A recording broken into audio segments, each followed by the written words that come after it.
김지혜입니다. 이제 곧 새학기가 시작돼요. 새학기가 시작되면 부모님들께서 여러 가지 생각들을 하시죠. 뭐 등교 시간, 뭐 하교 시간, 뭐 등하원 차량 운행, 그다음에 그 선생님 담임 선생님 됐으면 좋겠어 하는 그런 바람, 뭐 어떤 친구랑 같은 반이 될까 그런 설레임, 네, 많은 생각들이 있어요. 저는 학기 초가 되면은 학부모님들께 몇 가지 좀 부탁의 말씀을 드려요.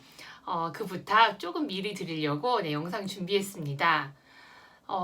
첫 번째는 잠자리 분리예요.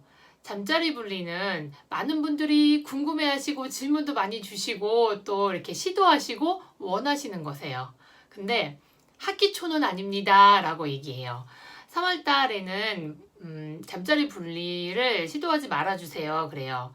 학기 초 되면 책상 정리하고 책장 정리하고 방 정리 싹 이렇게 하면서 신학기 준비를 막 해요. 그러면서 더불어 잠자리 분리를 시작하시는 분들이 있으세요. 제가 책장 정리도 좋고 책상 정리도 좋고 다 좋지만 잠자리 분리는 네, 조금 미뤄주세요 라고 얘기해요. 긴장감도 많고 낯설고 어색한 게 참 많은 시기잖아요. 새학기가. 근데 그럴 때 마찬가지로 어색하고 긴장감이 많은 잠자리 분리 이렇게 두 가지를 동시에 주면 아이들이 이제 힘들잖아요. 그렇기 때문에 제가 잠자리 분리는 제 이전 영상에서도 이제 확인해 보실 수 있고요. 학기 중간 정도 이렇게 좀 적응되고 나서 또는 방학 직전에 시작을 하셔서 방학 때 연습할 수 있도록 해주세요 라고 합니다. 그다음에 두 번째는 새학기 시작되면 우리 아이의 그 새학기 생활이 너무 궁금하신 거예요. 그런 나머지 질문이 너무 많으신 거예요. 이렇게 딱 집에 도착했을 때 아이가 오늘 선생님께서 뭐라 그러셨어? 어떤 친구, 뭐 이름 기억나는 친구 있어? 뭐 같이 무슨 얘기 해봤어? 라든가 선생님이 공부하는 거 잘 들렸어? 급식은 어땠어? 누구랑 같이 먹었어? 무슨 얘기하면서 먹었어? 이러면서 막 그 스케줄별로 막 일일이 세세하게 질문을 너무 많이 하시는 거예요. 아이들이 학기 초에 그 부모님들의 질문 공세에 피로감이 너무 높아져요. 그래서 제가 질문을 너무 많이 하지 마시고 자연스러운 대화로 네, 아이의 신학기 생활을 좀 알게 되시는 게 맞습니다 라고 합니다.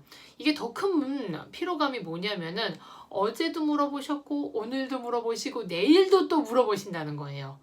이게 아이 입장에서는 같은 질문을 너무 많이 해서 왜 또 하지 어제 물어본 질문을? 그러다 보니까 말을 하기 싫어진다거나 아니면 이렇게 짜증을 낸다거나 아니면 엄마가 원하는 바람직한 대답을 해야 되나 하는 네, 대답에 막 어떤 대답을 해야 될지 막 헷갈린다거나 요런 문제가 생기거든요. 질문보다는 대화입니다. 마지막 세 번째예요. 가장 중요하죠. 세 번째 뭐냐면 제가 학기 초에 학교나 유치원 또는 선생님에 대한 나쁜 이야기, 부정적인 정서, 부정적인 언어를 느끼게 하지 말아주세요. 들리게 하지 말아주세요. 네, 이게 가장 포인트예요. 3월달 되면 솔직히 좀 어수선해요. 유치원 시스템도 그렇고 학교 이런 행정도 그렇고 약간 좀 마음에 안 들어. 뭔가 좀 건의할 것도 생겨. 그럴 때 아이 앞에서 여과 없이 아니 학교 왜 이러는 거야? 아니 유치원 이러면 안 되잖아. 아니 선생님께서 진짜 왜 이러시지? 이런 뉘앙스의 그 말들을 여과 없이 아이에게 들려주시는 거예요. 그럼 이제 어떤 문제가 발생하냐면 아이가 가뜩이나 긴장된 신학기인데 갑자기 학교가 싫어져. 유치원이 가기 싫어지고 조금 안 좋은 곳인가? 그런 느낌을 받을 수 있어요. 가장 많이 하시는 실수가 나 그 선생님이 담임 되길 원했는데 담임 선생님으로 바랬는데 안 돼서 너무 아쉬워. 이런 발언이에요. 아이가 담임 선생님 막 좋아지려고 그랬어요. 또는 뭐 좋은 것도 아니고 싫은 것도 아니고 이게 중간 정서였는데 그 말을 듣는 순간 안 좋아지는 거예요. 담임 선생님 안 좋으면 1년 힘들잖아요. 물론 마음에 안 드는 거 있을 수 있고요. 건의할 수 있어요. 그런데 지혜롭게 뒤에서 아이 안 들리는 데서 하셔야 돼요. 같이 차 타고 가는데 또는 아이 있는데 다른 학부모님들과 학교에 대한 얘기, 유치원에 대한 얘기, 선생님에 대한 나쁜 이야기 안 하셨으면 좋겠습니다. 더불어서 하나 더 추가하자면 가정보육이 길어진 그 겨울 끝에 이제 새학기를 맞이하면 너희들 가니까 나 너무 좋아. 너희들 사라져서 너희들이 없어져서 내가 너무 좋아. 예, 말을 너무 과감하게 하게 되시는 거예요. 예를 들면 너네 가니까 엄마 해방이다. 한 끼라도 먹고 오니까 너무 편하다. 이런 말들이죠. 이게 굉장히 진심이지만 그래도 아이가 듣기에 엄마는 내가 부담스러운가? 엄마는 내가 혹시 싫은가? 이런 이미지를 받을 수 있거든요. 그렇기 때문에 네, 요런 말도 조금 친구분이랑 하시고 아이한테는 안 들리게 해주셨으면 좋겠어요. 더불어서 이제 학기가 시작되면서 한 열흘 정도 지금 남았잖아요.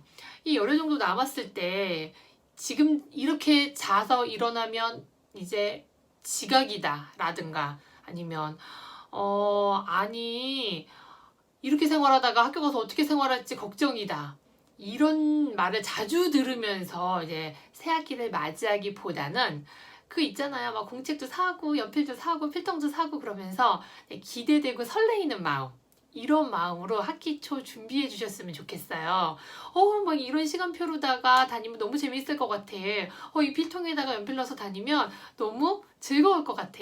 어떤 선생님 될지 기대돼. 그러면서 좋은 감정, 설레이는 감정, 즐거운 감정, 기대되는 감정 이런 걸로 학기 초 준비해 주셨으면 좋겠어요. 이런 걸로 시작해도 사실 긴장감이 높아지잖아요. 낯선 교실, 낯선 친구들, 낯선 선생님. 3월은 학부모님도 아이도 선생님도 다 어색하고 낯설어요. 모두가 다 적응이 필요해요. 그 적응의 시기에 조금 더 편안하게 그리고 조금 더 즐겁게 조금 더 빨리 적응할 수 있도록 이렇게 3가지 꼭 기억해 주셨으면 좋겠습니다. 그럼 오늘도 평안하고 편안한 하루 되세요. 감사합니다.